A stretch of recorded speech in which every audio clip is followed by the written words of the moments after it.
आज के टॉपिक में क्या क्या सीखेंगे। तो हम सीख चुके ऑलरेडी रिलेशन क्या होता है, बराबर। आज हम उसके टाइप सीखेंगे, जिसमें पहला टाइप होगा एम्प्टी, दूसरा होगा यूनिवर्सल। इन दोनों को कलेक्टिवली ट्राइवियल कहा जाता है। अगर कोई रिलेशन एम्प्टी भी है और यूनिवर्सल, मतलब कोई अगर कोई रिलेशन एम्प्टी है तो उसे समटाइम्स ट्राइवल भी कह देते हैं, कोई यूनिवर्सल रिलेशन है तो उसे ट्राइवल भी कह देते हैं। फिर हम आगे बढ़ेंगे और देखेंगे रिफ्लेक्सिव रिलेशन क्या होता है, सिमेट्रिक रिलेशंस, ट्रांजिटिव रिलेशंस क्या होते हैं। और जो रिलेशन ये तीनों प्रॉपर्टी हो, जिस रिलेशन में मतलब जो रिलेशन ये तीनों टाइप का हो, उसे अपने कह देते हैं equivalence equivalence relation. Equivalence relations के टॉपिक में ही अपने एक और टॉपिक पढ़ लेंगे जो कि होगा इक्विवेलेंस क्लास। ठीक है, तो शुरू करते हैं अपने पहले टॉपिक के साथ, जो कि है एम्प्टी रिलेशन। एक एग्जांपल की मदद से समझो।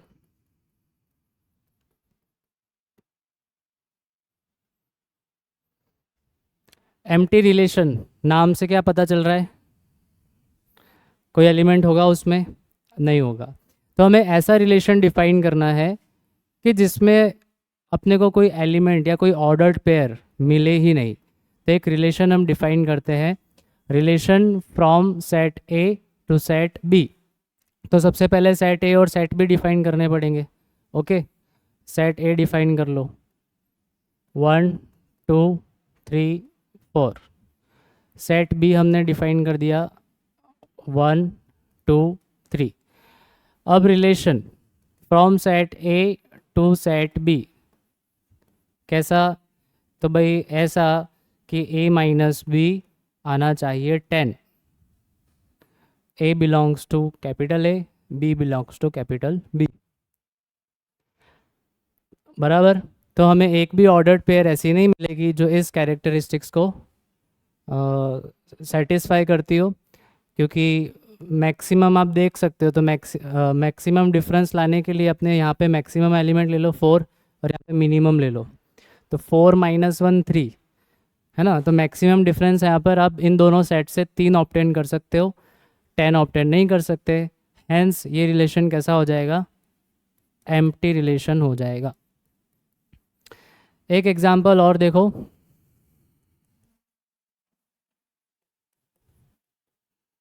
Late A be the set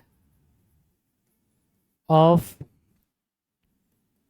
students of class 12 of a class 12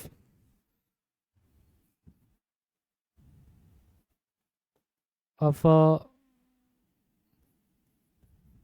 boys school.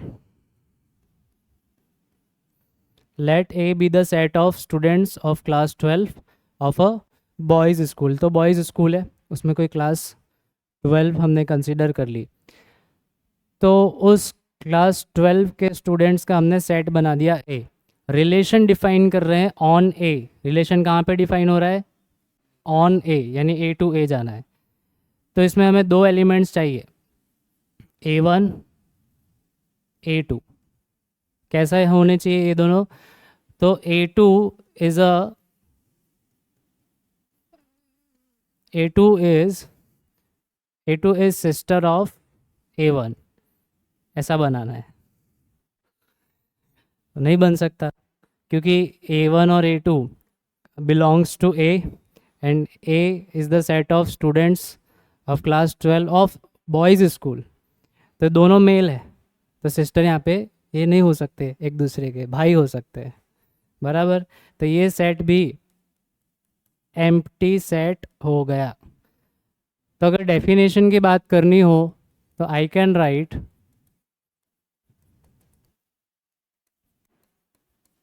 a relation R from A to B is an empty relation if no element of set A, क्या आएगा बोलो, is related to any element of B, है ना। Set ए का एक भी element set B के किसी भी एलिमेंट के साथ रिलेशन में नहीं है, तो ऐसा रिलेशन एम्प्टी रिलेशन कहलाता है, बराबर। देयरफॉर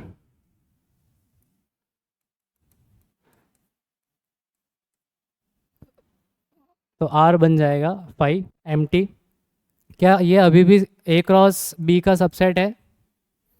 अपने ने डिफाइन किया था रिलेशन को कि relation is a subset of A cross B, तो फाई तो सभी का सबसेट होता है, तो अभी भी वो चीज़ यहाँ पर फॉलो होगी। आई बात समझ में? तो एम्प्टी रिलेशन के बारे में इतना ही।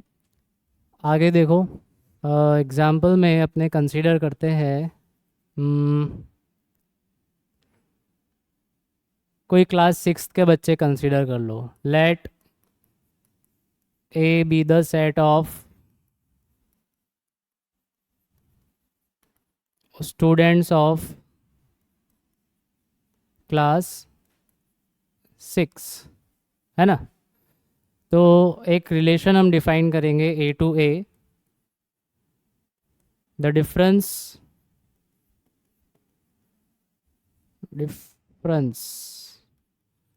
of height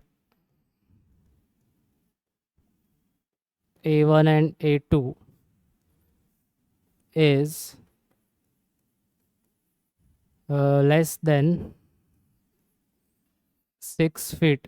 तो एक ही क्लास के बच्चे हैं तो उनकी हाइट में मामूली सा अंतर देखने को मिल सकता है इन जनरली, बट 6 फीट से वो हमेशा कैसा होगा? कम ही होगा। तो इसके लिए यहाँ पर ए क्रॉस ए के सभी एलिमेंट्स आ जाएंगे। तो यहाँ पर मैं लिख सकता हूँ उसी की तरह रिलेशन इज कॉल्ड यूनिवर्सल। यहाँ पे लिख दो कहाँ से रिलेशन कहाँ से कहाँ पे है, तो a relation on A is universal if every element of A is related to every other element of A पर ही है ना, तो every element of A is related to every other element of A। अगर यहाँ पे B रखते हो और relation from A to B, तो यहाँ पे ऐसा लिखने का element of A is related to every other element of B, बराबर। तो यहाँ पर यूनिवर्सल रिलेशन में कैसा रहता है कि ए क्रॉस ए के जितना ही हो जाता है, वो जो भी आपका कार्टेशियन प्रोडक्ट है वही रिलेशन हो जाएगा। तो ये दो टॉपिक पूरे। अब आता है मज़ेदार टॉपिक जो कि है पहला reflexive.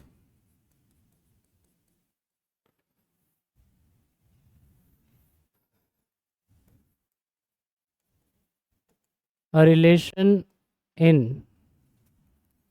A is called first reflexive.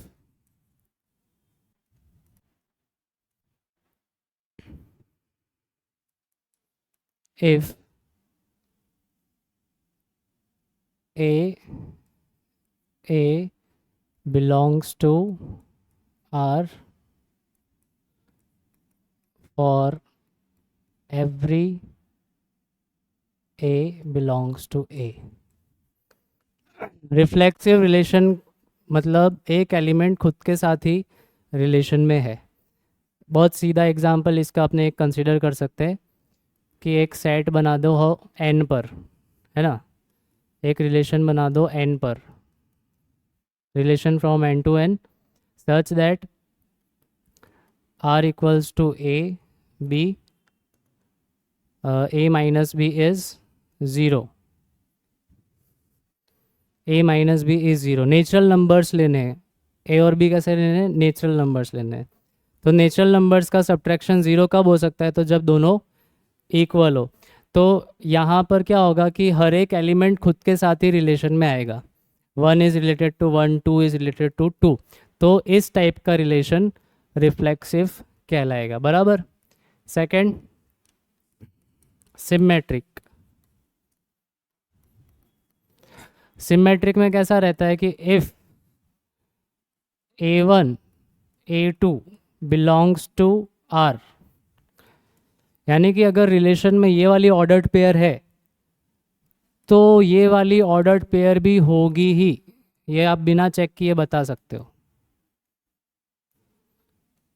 क्या बोला कि A1 A2 की ऑर्डर्ड पेयर अगर उस रिलेशन में है तो A2 माइनस A1 की भी, हाँ, ऑर्डर्ड पेयर उस रिलेशन में होगी। तो ऐसा रिलेशन सिमेट्रिक कहलाता है। कोई एग्जांपल?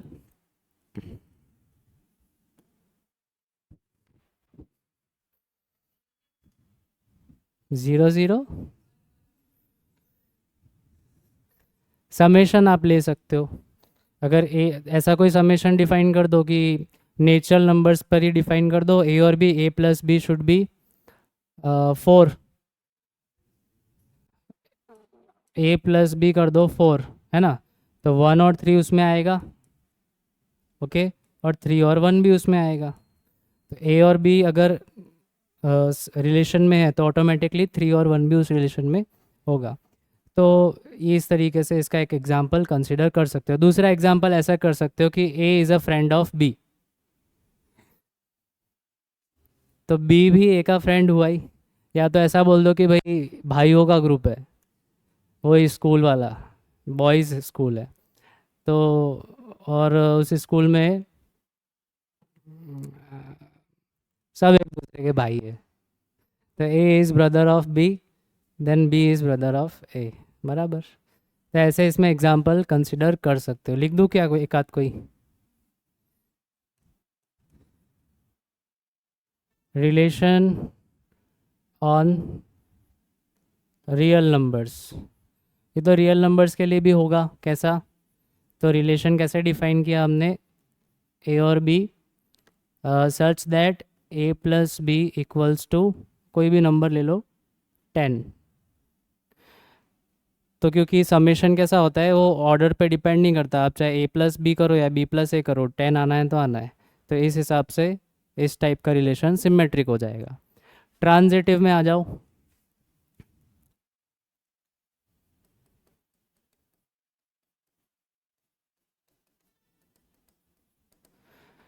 ट्रांजिटिव में कैसा रहेगा? If A1 A2 belongs to R and also A2 A3 belongs to R। A1 A2 तो R से बिलोंग करते ही है, A2 A3 भी R में है, तो ऑटोमेटिकली A1 A3 भी R में होगा अगर रिलेशन ट्रांजिटिव है तो।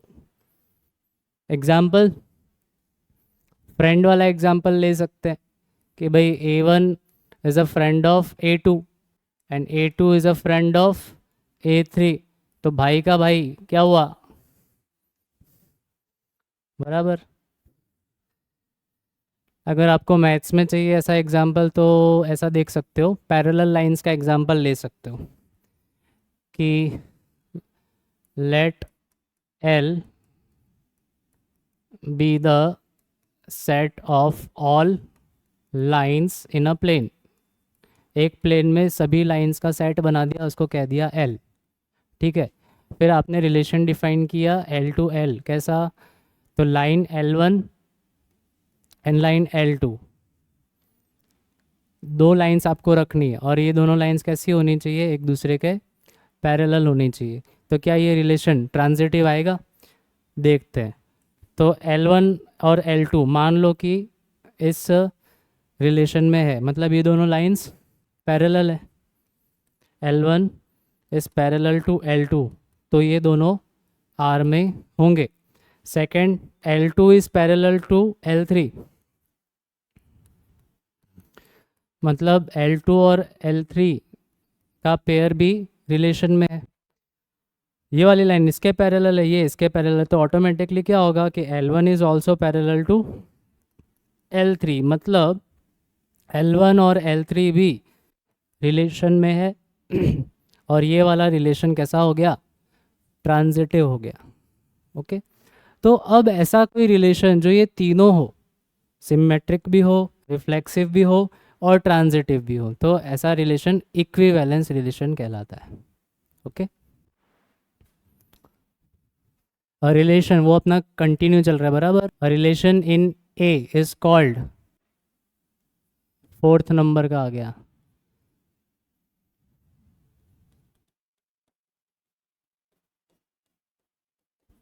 Equivalence if it is reflexive,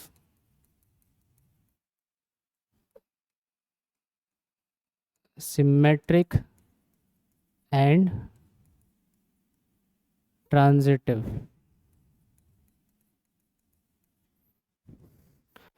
A relation R in set A is called equivalence if equivalence relation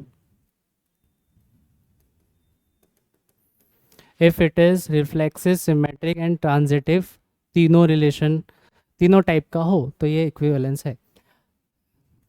चलो एक एग्जाम्पल मैं आपको देता हूँ, उसके बारे में विचार कीजिए। Let T be the set of all triangles in a plane। एक प्लेन में सभी ट्राइंगल्स का एक सेट बना दिया जिसको कह दिया T. Now let's define a relation R on T such that दो ट्राइंगल्स लेने हैं और ये दोनों ट्राइंगल्स में T1 is congruent to T2। हमें ऐसे दो ट्राइंगल्स रखने हैं ऑर्डर्ड पेयर्स में कि जिसमें पहला ट्राइंगल सेकंड ट्राइंगल का क्या हो, T1 is congruent to T2, T1 T2 के कॉन्ग्रुएंट होना चाहिए।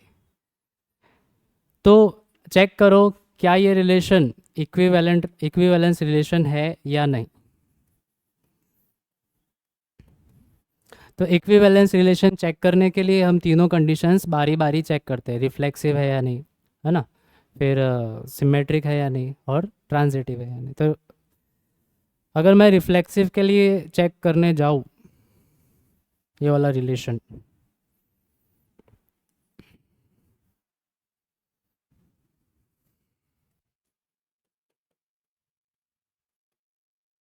check whether it is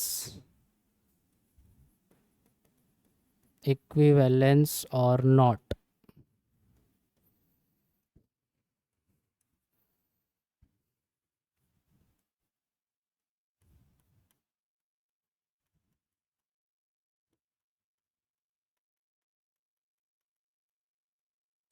relation R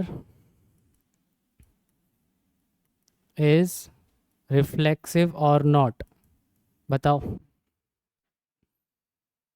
अगर मैं दोनों, देखो रिफ्लेक्सिव चेक करने के लिए आपको क्या करना है, दोनों में सेम चीज़ रख देनी है और चेक करना है कि ये इस रिलेशन में आएगा या नहीं आएगा। तो दोनों में एक ही ट्राइंगल रख दो, कोई भी जो आपके दिमाग में आ रहा हो।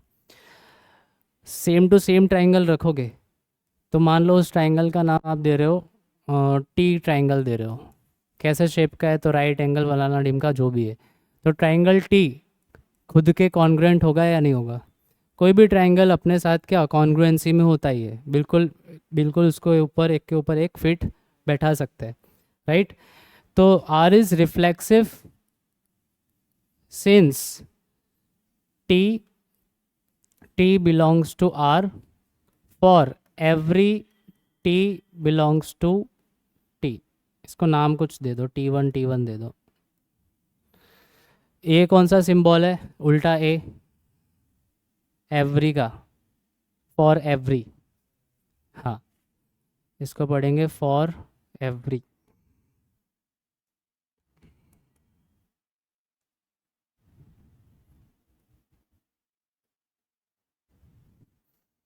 तो हमने कोई ट्राइंगल ले लिया T1, यहाँ पर भी वही ट्राइंगल रख दिया और ये वाली ऑर्डर्ड पेयर रिलेशन में होगी because every triangle is congruent to itself, therefore T1 belongs to R for every T1 belongs to T.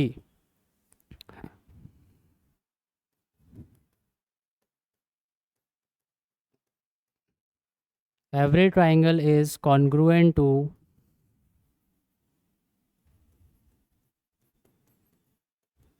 itself. तो इसके लिए ये रिफ्लेक्सिव हो गया. सिमेट्रिक की बात करें,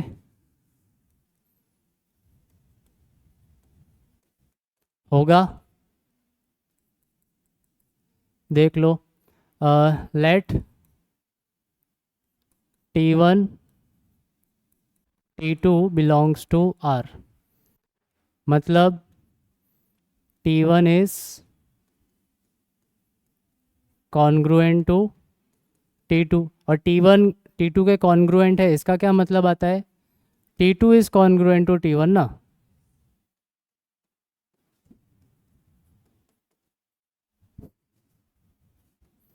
और T2 is congruent to T1 मतलब T2 T1 also belongs to R. इसके लिए ये सिमेट्रिक भी है. Okay. Transitive,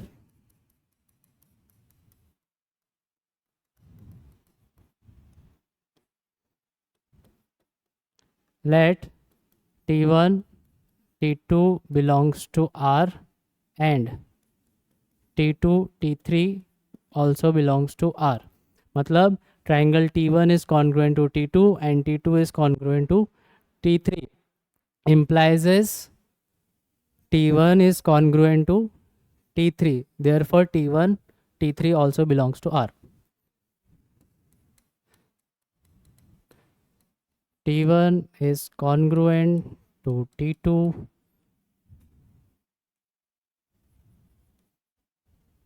and T2 is congruent to T3 implies is T1 is congruent to T3 implies is that T1 T3 also belongs to R, hence it is transitive also. और तीनों क्योंकि relation मतलब reflexive भी है, symmetric भी है, transitive भी है, इसके लिए हमने जो ऊपर रिलेशन डिफाइन किया है ट्राइंगल्स पर वो कैसा है? इक्विवेलेंस है. R इज अ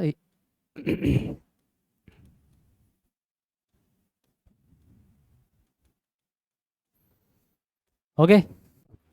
एक एग्जाम्पल खुद करोगे? चलो.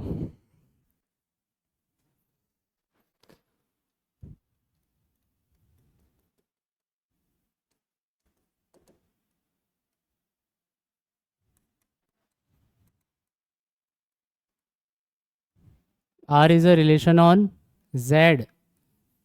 Z पर है तो ये दोनों टर्म्स इंटीजर्स होंगी, है ना. Such that A minus B 2 divides A minus B. ये रिलेशन के बारे में थोड़ी जांच पड़ताल करो.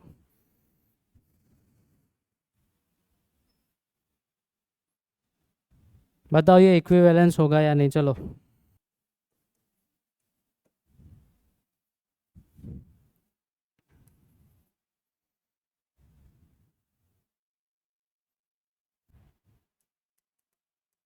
Since A minus A equals to 0, okay, since A minus A equals to 0 and 0 is divisible by 2, okay, means A minus A is divisible by 2, or you can say A belongs to R for every A belongs to Z.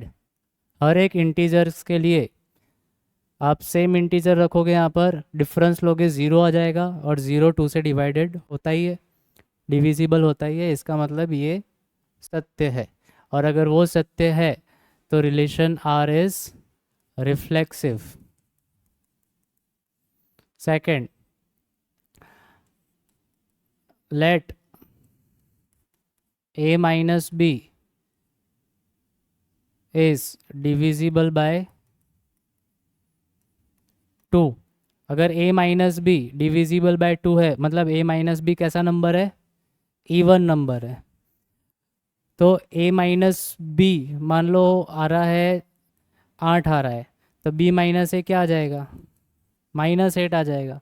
तो भी divisible तो 2 से होगा ही ना। तो ऐसा लिखेंगे, let a minus B is divisible by 2। कहने का मतलब क्या कि a और b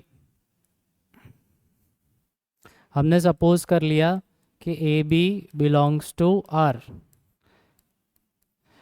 if a minus b is divisible by 2, then b minus a is also divisible by 2, or you can say ba is also belongs to r for every a and b belongs to z, है ना। Third, let ab belongs to r and bc belongs to r। यानी कि a minus B divisible by 2 and b minus C is also divisible by 2। Hence a minus b and b minus c are divisible by 2, और a minus b and b minus c are even numbers. कैसे numbers होंगे वो?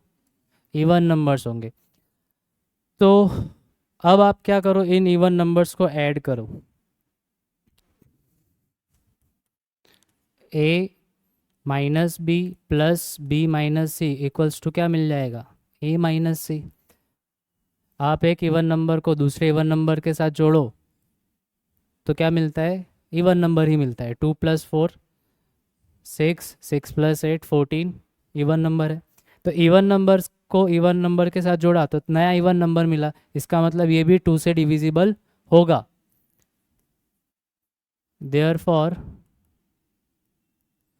a minus c is also an even integer, or a minus c is divisible by 2 implies ac belongs to r। तो शुरुआत में हमने माना कि A B belongs to R and B C belongs to R, तो last में देखो proof कर दिया कि ए सी भी बिलोंग्स टू आर होगा। सो ऐसे करना है। आई बात समझ में? एग्जाम्पल वही वाला रखते हैं, relation R Z to Z equals to A B such that 2 divides a minus B. इस रिलेशन में कुछ पॉइंट है जो नोट करने जैसे है। देखो, here every even integer is related to 0। every even integer is related to 0 because 0 plus or minus 2, 0 plus or minus 4, 0 plus or minus 6 dot dot dot all lie in R। इस relation में ये सभी ordered pairs होंगी या नहीं वो बताओ। हमको क्या चेक करना है? a माइनस बी डिविजिबल होना चाहिए 2 से। तो 0 - 2 डिविजिबल होगा 2 से। 0 माइनस टू, वो भी डिविजिबल होगा 2 से। 0 माइनस फोर, वो भी 2 से डिविजिबल है। 0 माइनस माइनस फोर, वो भी 2 से डिविजिबल है। कहने का मतलब every even integer is related to 0।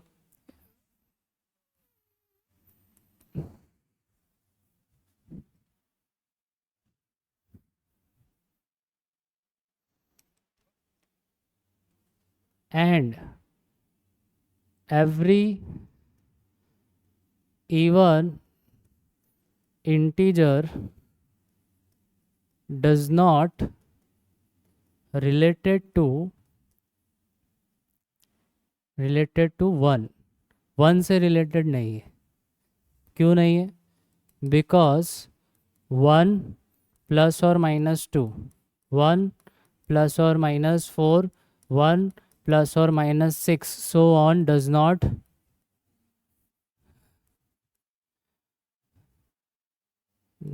Not lie in are. देख लो, क्या 1 और माइनस टू 2 से डिविजिबल होगा? नहीं। 1 माइनस माइनस टू 2 से डिविजिबल होगा? नहीं। आ गई बात समझ में? एक कुछ पॉइंट्स बता रहा हूँ, इसका कंक्लूजन क्या निकालना है वो बाद में देखेंगे, इतना इतना समझते जाओ। फिर हमने बोला कि 0 से इवन इंटीजर्स रिलेटेड है और 1 से रिलेटेड नहीं है। तो 1 से रिलेटेड कौन है? Odd numbers. क्यों ऐसा हो रहा है? क्योंकि 0 को अपने इवन कंसिडर करो, तो इवन माइनस इवन क्या होता है? Even minus even is always even. तो 0 इज़ इवन, है ना? तो बाकी के इवन नंबर्स को इवन से माइनस करेंगे तो इवन नंबर होगा, और इवन नंबर ही 2 से डिवाइडेड होता है, डिविजिबल। यहाँ पर एक ऑड है और बाकी सारे इवन है, तो इसके लिए ये सारे 2 से डिविजिबल नहीं आते। लेकिन 1 के साथ अगर मैं सारे ऑड नंबर रखूँ तो बात बन जाएगी। But here every odd integers is related to 1 because 1 plus or minus 1, 1 plus or minus 3, 1 plus or minus 5 all lie in R। थोड़ा इसको छोटा कर देते हैं।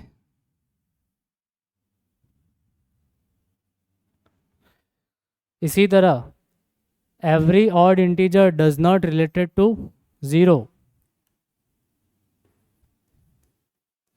Every odd integer does not related to 0 because 0 plus और minus 1, वो तो शायद ऊपर लिखा नहीं, लिखा 0 प्लस और माइनस 1, 0 प्लस और माइनस 3, 0 प्लस और minus 5 does not lie in are. Okay, तो अब आप क्या करो, 0 से जितने भी नंबर्स रिलेटेड है उनका एक अलग से सेट बना लो। 0 से कौन कौन रिलेटेड है? सारे इवन नंबर्स। तो मैं एक इवन इंटीजर का सेट बना लूँगा। ओके, सिमिलरली दूसरी साइड जो 1 से रिलेटेड है, तो सभी एलिमेंट्स जो कि 1 से रिलेटेड है उसका एक अलग सेट बना लूँगा। उसको मैं बोलूँगा ऑड इंटीजर्स, उसको बोलूँगा इवन इंटीजर्स। ओके, अब आप खाली फोकस करो इवन इंटीजर्स में। तो इवन इंटीजर्स का जो सेट बनेगा,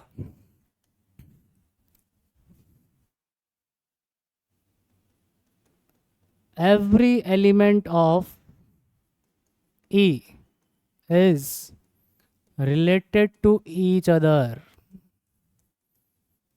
कहने का मतलब 2 और 4 मौजूद होंगे उस रिलेशन में, 4 और 2 भी मौजूद होंगे उस रिलेशन में।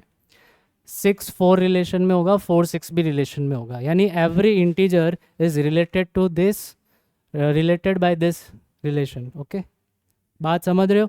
यानी हमने क्या किया, एक एलिमेंट पकड़ लिया, इसका एक एलिमेंट पकड़ लिया, z का एक एलिमेंट पकड़ा, उस एलिमेंट के साथ जितने भी रिलेटेड है उनका एक सेट बनाया, और उस सेट में जितने भी एलिमेंट्स आ रहे हैं वो सब एक दूसरे से रिलेशन में है। कुछ तो बात बन रही है ना? ये जो हमने एक सेट बनाया है कि जिसके सभी एलिमेंट्स इसके एक एलिमेंट के साथ रिलेशन में है, उस पूरे सेट को कहते हैं इक्विवेलेंस क्लास। क्या कहते हैं? Equivalence class. और इक्विवेलेंस क्लास के सभी एलिमेंट्स आपस में रिलेटेड होते ही होते हैं, बराबर? ओके, तो इक्विवेलेंस क्लास ऑफ ज़ीरो यहाँ पर क्या बन रहा है, इस पर्टिकुलर केस में बन रहा है इवन इंटीजर्स, और इसको कैसे डिनोट करते हैं वो मैं आगे बताऊंगा। every element of E is related to each other, but no element of E is related to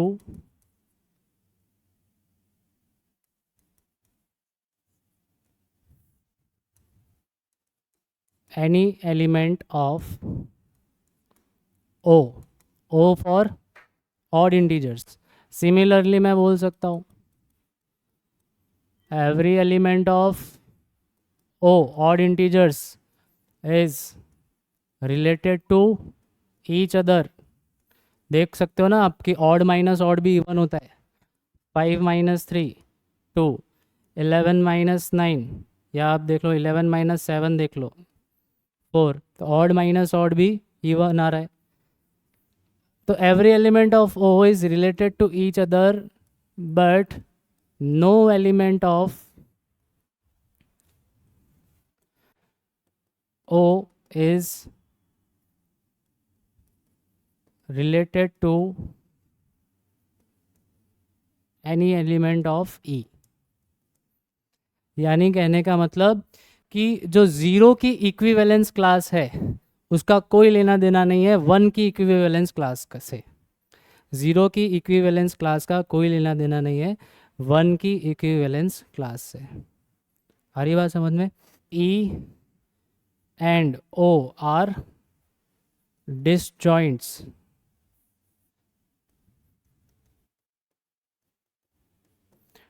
Z can be written as E union O। ये दोनों सेट डिसजॉइंट सेट हुए, मतलब दोनों का एक दूसरे से कोई लेना देना नहीं है, दोनों में कोई कॉमन एलिमेंट नहीं है, और इन दोनों को मिलाता हूँ तो मुझे एक Z मिल जाता है। Here E is the equivalence class containing zero. इसीलिए फिर इस तरीके की नोटेशन यूज़ की जाती है। ज़ीरो लिखेंगे, स्क्वायर ब्रैकेट में लिख देंगे, तो मतलब होगा कि ज़ीरो का इक्विवेलेंस क्लास, कहने का मतलब ज़ीरो से कौन कौन से एलिमेंट्स रिलेटेड है वो सारे इसमें लिस्ट कर दो, तो ये हो गया ज़ीरो का इक्विवेलेंस क्लास, मतलब सेट ही होता है वो। Okay, and O is the equivalence class containing one. तो उसको कैसे रिप्रेजेंट करेंगे? इस तरीके से, और वो क्या हो जाएगा, सारे odd integers.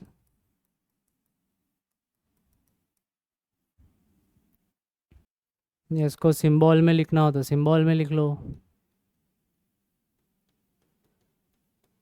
Set of all even integers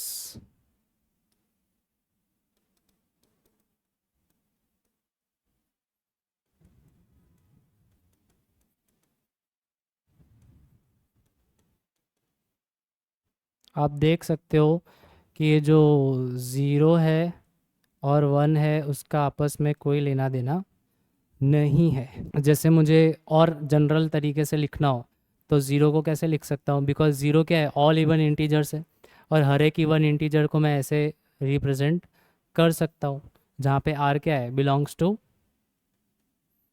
z।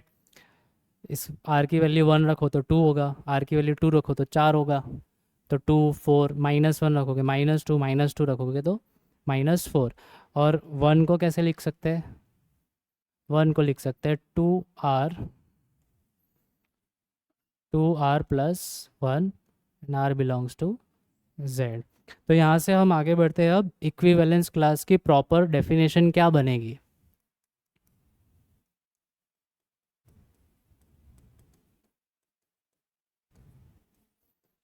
तो इक्विवेलेंस क्लास हमेशा इक्विवेलेंस रिलेशन के लिए अपने ला सकते हैं। मतलब रिलेशन पहले तो इक्विवेलेंस होना चाहिए, रिलेशन इक्विवेलेंस है, फिर उसका कोई एक एलिमेंट पकड़ लो, फिर उसके साथ जितने एलिमेंट्स रिलेटेड है उसका एक अलग से सेट बना लो। इक्विवेलेंस क्लास किससे कहोगे?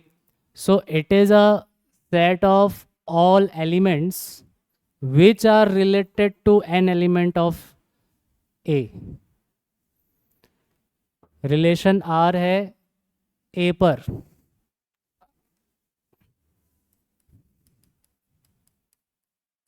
ओके। इस A का एक एलिमेंट ले लिया हमने, उस एलिमेंट का नाम है X। इसके साथ जितने भी एलिमेंट्स रिलेटेड है उनका एक सेट बना लिया।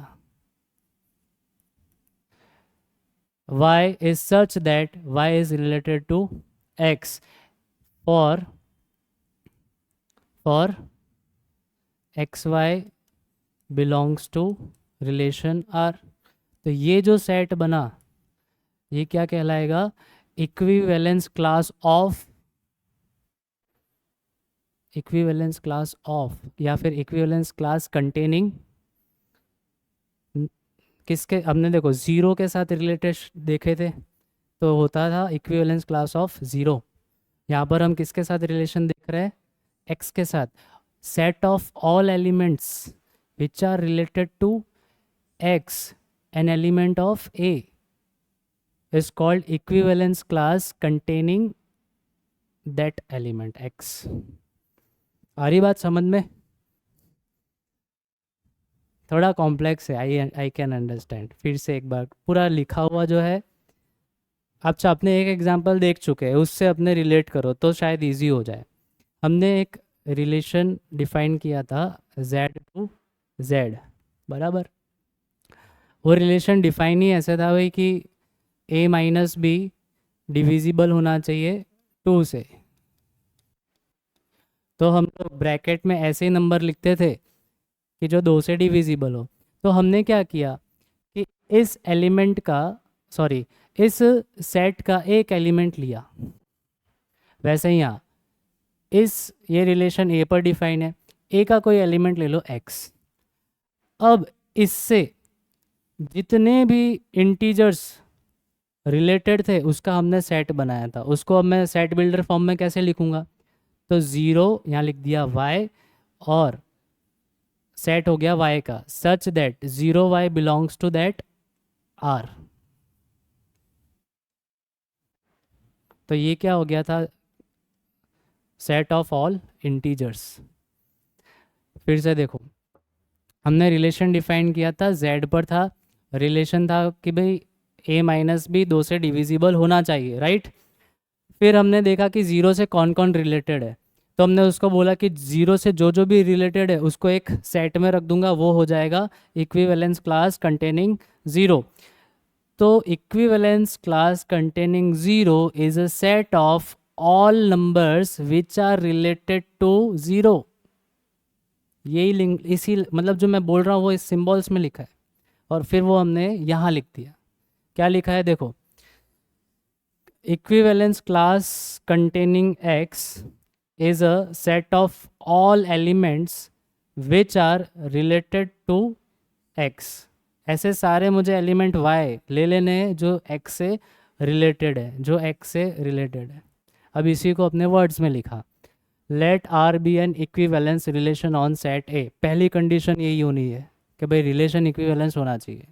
अगर रिलेशन इक्विवेलेंस है सेट ए पर तो हमें देन कलेक्ट करो set of all elements, set of all elements which are related to an element x of set A, which are set of all elements which are related to x, an element of A, then set A is called equivalence class।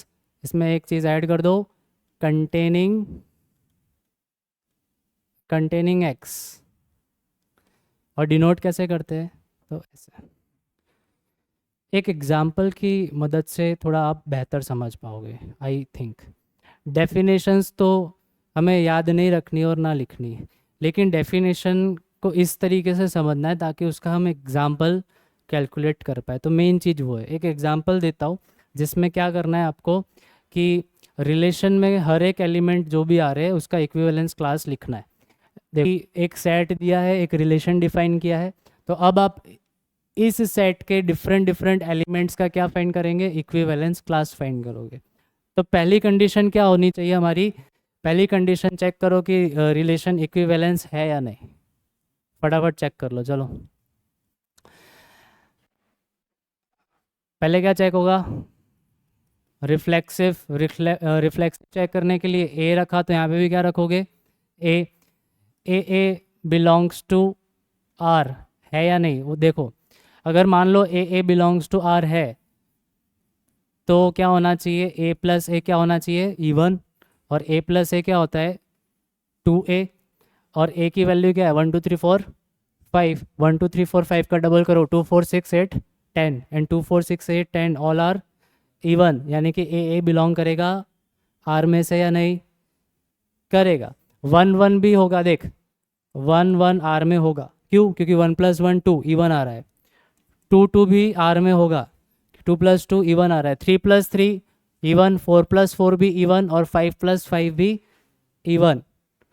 Concept क्या है कि आप even और even को जोड़ते हो तो भी इवन आता है, राइट। ऑड और ऑड को जोड़ते हो तो भी इवन आता है। तो 1 2 3 4 5 ये सारे नंबर्स को खुद के ही साथ ही ऐड करोगे तो इवन ही आना है, तो मतलब रिफ्लेक्सिव रिलेशन तो है। सिमेट्रिक के लिए चेक कर लो, तो सिमेट्रिक का बहुत आसान है, अगर a + b इवन हो तो ऑटोमेटिकली b + a भी इवन होता ही है, तो सिमेट्रिक हो गया। ट्रांजिटिव देख लो, ट्रांजिटिव के लिए क्या चेक करोगे, तो मान लिया कि भाई a + b क्या है बच्चे, इवन है, एंड b + c भी क्या है, इवन है। a + b is even and b + c is also even. तो a + c आपको इवन कैसे मिलेगा, वो लॉजिक क्या है, तो लॉजिक ऐसा है कि a + b इवन तभी हो सकता है, पहला केस कि जब a भी इवन हो और b भी इवन हो। दूसरा केस a ऑड हो और b भी ऑड हो, है ना। तो चलो ये वाला केस पहले पकड़ो, a इवन है b इवन है। अब हमने क्या लिखा, ये इवन है ये इवन है, तो ये इवन आया। अब b तो इवन है तो c को भी क्या होना पड़ेगा, इवन, तो c भी इवन हो गया। तो c इवन हो गया, a तो इवन था ही, तो a + c भी क्या हो गया, इवन हुआ। सिमिलरली यहाँ देखो a ऑड है b भी ऑड है, ये अपने ने पहले ही फिक्स कर दिया। सो a is odd b is odd, b is odd, इसको इवन होने के लिए c को क्या होना पड़ेगा, ऑड। तो a तो ऑड था ही, c ऑड मिला, तो ऑड ऑड भी इवन हुआ, तो ये ट्रांजिटिव भी हो गया। तो रिलेशन रिफ्लेक्सिव भी है, सिमेट्रिक भी है, ट्रांजिटिव भी है। रिलेशन हो गया इक्विवेलेंस, इक्विवेलेंस रिलेशन हो गया अगर, तो फाइंड कर सकता हूँ इक्विवेलेंस क्लास, मिटाता नहीं हो, ठीक है, काम आएगा। इक्विवेलेंस क्लास फाइंड करने के लिए आपको क्या करना है, तो 1 के साथ जो जो रिलेटेड है वो लिखो। एक एलिमेंट आपने फिक्स कर दिया है 1, दूसरा एलिमेंट क्या रखोगे जिससे वो इवन आ जाए, क्या लिखा 1 3 5। सो इक्विवेलेंस क्लास ऑफ 1 इज 1 3 5। 2 के लिए क्या लिख सकते हैं? 6 तो है ही नहीं। 3 के लिए क्या लिखोगे?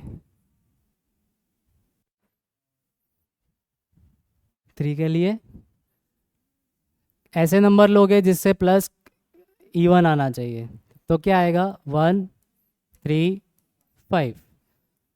4 के लिए क्या लिखोगे? इवन के सामने इवन। 5 के लिए बस। तो आपने देखा कि 1 का इवन क्लास इक्विवेलेंस क्लास ये, 3 का ये, 5 का ये। 1 3 और 5 के इक्विवेलेंस क्लास इक्वल आते हैं। कहने का मतलब इक्विवेलेंस क्लास के एलिमेंट्स आपस में रिलेटेड होते हैं। सो 1 3 भी प्रेजेंट होगा उसमें, 3 5 भी प्रेजेंट होगा और 5 1 भी प्रेजेंट होगा, उल्टा भी सही। बराबर। इसी तरह देखो 2 और 4 का इक्विवेलेंस क्लास सेम आ रहा है, यानी कि each element of this class is related to each other, but no element of these two classes are related with each other. इन दोनों का कोई लेना देना नहीं। प्लस करके देखो ऑड आएगा। तो ये जो आपने एग्जाम्पल किया है इसको जनरल लैंग्वेज में लिखा है बुक में। जो R divides x into mutually disjoint subsets, वो जो रिलेशन हमने डिफाइन किया था उसने हमारे जो नेचुरल सेट था, सबसे पहले जो सेट लिया था, उसको म्यूचुअली डिसजॉइंट सेट्स में डिवाइड कर दिया। इन दोनों को ऐड करो तो 1 2 3 4 5 मिला।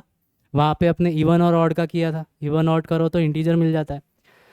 तो R divides x into mutually disjoint subset A I called sub division of x satisfying every element of AI is related to each other.